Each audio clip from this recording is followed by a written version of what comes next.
इस पौधे में साक्षात भगवान विष्णु और लक्ष्मी का वास होता है। भगवान विष्णु तुलसी पत्र के बिना किसी भी प्रकार का भोग स्वीकार नहीं करते हैं। तुलसी को विष्णु प्रिया भी कहा जाता है, इसीलिए जो मनुष्य तुलसी की पूजा करता है वह कभी दरिद्री नहीं रहता है, उसकी कभी दुर्गति नहीं होती है। ऐसा मनुष्य घोर पाप करने पर भी नरक में नहीं जाता है। तुलसी को मात्र जल देने से क्या फल मिलता है, आइए जानते हैं इस महान कथा के माध्यम से। एक बार देवी सत्यभामा भगवान श्री कृष्ण से पूछती है, हे स्वामी, आप तो तीनों लोकों के स्वामी हैं, फिर भी आप इस तुलसी के पौधे की पूजा क्यों करते हैं? इसे नित्य जल क्यों चढ़ाते हैं? मैं इस पौधे को जल चढ़ाने का महत्व जानना चाहती हूँ। तब भगवान श्री कृष्ण कहते हैं, हे देवी सत्यभामा, तुलसी साक्षात लक्ष्मी का ही रूप है। इसकी नित्य पूजा करने के करोड़ों फायदे हैं। इसे जल चढ़ाने मात्र से ही मनुष्य के करोड़ों पाप नष्ट हो जाते हैं। तुलसी को जल देने का महत्व बताने से पहले मैं तुम्हें एक अत्यंत प्राचीन कथा सुनाता हूँ। इस कथा के माध्यम से तुम्हें तुम्हारे सारे प्रश्नों के उत्तर मिल जाएंगे, इसीलिए तुम इस कथा को ध्यान से सुनो। श्री कृष्ण कहते हैं, हे देवी, जो भी मनुष्य केवल इस कथा का श्रवण कर लेता है उसे 100 वर्षों तक तुलसी को जल देने का फल प्राप्त होता है। देवी सत्यभामा कहती है, हे प्रभु, मैं इस कथा को अवश्य सुनना चाहती हूँ। आप मुझे वह कथा सुनाइए, मैं इसे पूरे ध्यान से सुनूंगी। तब भगवान श्री कृष्ण देवी सत्यभामा को तुलसी को जल देने के महात्म्य की कथा सुनाते हैं। हे देवी सत्यभामा, इस विषय में एक प्राचीन इतिहास है जो बहुत ही उत्तम और पुण्य फल प्रदान करने वाला है। पूर्व काल की बात है, अवंतीपुरी में धनेश्वर नाम का ब्राह्मण रहता था। वह जन्म से तो ब्राह्मण था, किंतु वह कर्म से भ्रष्ट, कपटी बुद्धि वाला, कंबल तथा चमड़ा आदि बेचकर धन कमाने वाला तथा अत्यधिक झूठ बोलने वाला था। उसका मन हमेशा बुरे काम करने में लगा रहता था। वह चोरी, वेश्यागमन तथा जुए में आसक्त रहता था। उसने अपने जीवन में कभी पुण्य के काम नहीं किए, शास्त्रों का अध्ययन नहीं किया, पूजा पाठ भी नहीं किया। सदैव अपना मन दूसरों के धन पर लगाकर रहता था।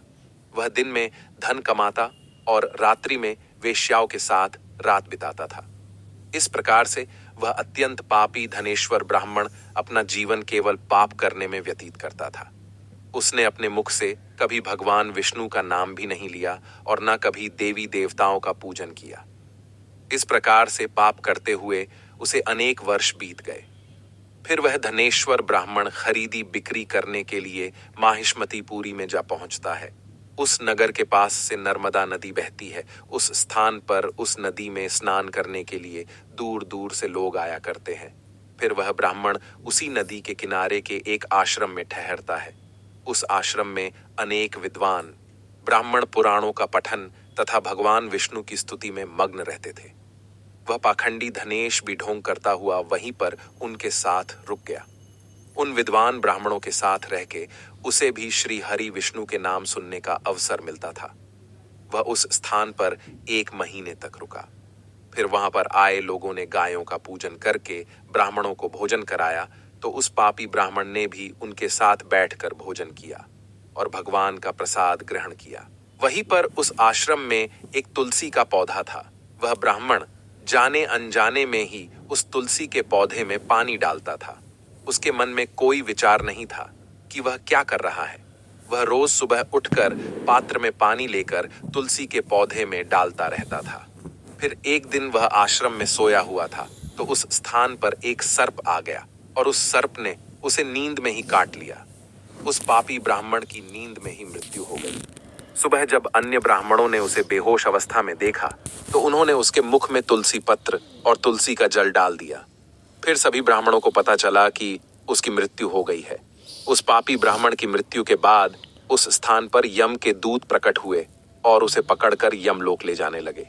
रास्ते में जाते हुए वह ब्राह्मण विलाप करने लगा और यमदूतों से कहने लगा, हे यमदूतों, मुझे कहाँ ले जा रहे हो? मेरी मृत्यु किस कारण से हुई है? तब यमदूत कहने लगे, अरे दुष्ट ब्राह्मण, तूने जन्म से लेकर मृत्यु तक बहुत पाप किए हैं। तेरे पापों के कारण ही तुझे एक काले सर्प ने काट लिया और तेरी मृत्यु हो गई है। अब हम तुझे यमलोक लेकर जा रहे हैं। वहां पर यमराज तेरे पाप कर्मों का लेखा जोखा देखेंगे और निश्चित ही तुझे वे नरक में डालेंगे। फिर वह ब्राह्मण जोर जोर से विलाप करने लगा और उन यमदूतों से क्षमा याचना करने लगा। किंतु यम के दूतों को उस पर जरा सी भी दया नहीं आई और वे उसे पीटते हुए यमलोक लेकर गए। जब यम के दूत उस ब्राह्मण को लेकर यमराज के सामने पहुंच गए तो यमराज के पास बैठे हुए चित्रगुप्त ने उस ब्राह्मण के जन्म से लेकर मृत्यु तक के कर्मों का लेखा जोखा निकाला और यमराज से कहने लगे, हे महाराज, इस ब्राह्मण ने तो बचपन से लेकर मृत्यु तक पाप ही पाप किए हैं। इसने कोई पुण्य का काम नहीं किया है। यह तो मूर्तिमान पाप ही है। इसे कल्प भर के लिए नरक में डाल दिया जाए। फिर यमराज कहते हैं, हे दूत, जीवन भर पाप करने वाले इस दुष्ट ब्राह्मण को उठाकर ले जाओ और इसे कुंभीपाक नामक नरक में डाल दो। यमराज के आदेश का पालन करते हुए वे यम के दूत हंसते हुए उस पापी ब्राह्मण को लेकर चले गए और उसे मुदगरों से पीटने लगे, जिससे उस ब्राह्मण का मस्तक टूट गया और वे उसे कुंभीपाक नामक नरक में ले गए। उस भयंकर नरक में खौलते हुए तेल के बड़े बड़े घड़े थे, जिसके नीचे भयंकर अग्नि धधक रही थी। फिर यमराज के दूत ने उस ब्राह्मण को उस खौलते हुए तेल के घड़े में डाल दिया। लेकिन जैसे ही वह ब्राह्मण उस खौलते हुए तेल के घड़े में गिरा, वह तेल एकदम से ठंडा पड़ गया। इस विचित्र घटना को देखकर उस यम के दूत को बड़ा आश्चर्य हुआ। ऐसा पहले कभी नहीं हुआ था। उसने कितने ही पापियों को उस तेल के घड़े में डाला था। वे सभी उस खौलते तेल में गिरकर छटपटाने लगते थे। लेकिन जैसे ही वह ब्राह्मण गिरा, वह तेल अचानक से शांत और शीतल हो गया। इस आश्चर्य को देखते ही वह यमदूत तीव्र गति से दौड़ता हुआ यमराज के पास पहुंच गया। यमराज ने पूछा, हे दूत, क्या बात है? इतनी तीव्र गति से दौड़ते हुए क्यों आ रहे हो? फिर वह दूत कहता है, हे यमराज, आपने जिस ब्राह्मण को कुंभीपाक में डालने के लिए कहा था, जैसे ही हमने उसे कुंभीपाक नरक में डाल दिया, नरक की अग्नि बुझ गई और वह खौलता हुआ तेल भी ठंडा पड़ गया। फिर यमराज कहते हैं, हे दूत, यह तो बड़ी ही विचित्र घटना है। ऐसा तो पहले कभी नहीं हुआ। यमराज विचार कर रहे होते हैं, तभी उस स्थान पर देवर्षि नारद पधारते हैं। देवर्षि नारद को देखकर यमराज अत्यंत प्रसन्न होते हैं और उन्हें प्रणाम करके उनका स्वागत करते हैं। फिर यमराज नारद जी से कहते हैं, हे देवर्षि, आप उचित समय पर आए हैं। हमने आज एक अत्यंत पापी ब्राह्मण को कुंभीपाक नरक में गिराया है, किंतु उसके गिरते ही नरक की अग्नि ठंडी पड़ चुकी है और खौलता हुआ तेल भी शीतल बन गया है। तब देवर्षि नारद यमराज से कहने लगते हैं, हे धर्मराज, आपने जिस ब्राह्मण को कुंभीपाक नरक में डाला है, वह नरक में डालने योग्य नहीं है, क्योंकि इस ब्राह्मण के द्वारा अनजाने में ही ऐसा कर्म हो गया है जो नरक का नाश करने वाला है। जो मनुष्य पुण्य करने वाले लोगों के साथ रहता है, उसे उनके पुण्य का भाग अवश्य मिलता है। और यह ब्राह्मण तो 1 महीने तक भगवान विष्णु के भक्तों के साथ रहा है। इस ब्राह्मण में आश्रम में रहते हुए नित्य तुलसी को जल अर्पण किया है, इसीलिए ये बहुत बड़ा पुण्यवान बन गया है। इसके समस्त पाप नष्ट हो गए हैं। ये ब्राह्मण अब विष्णुलोक जाने का अधिकारी बन गया है।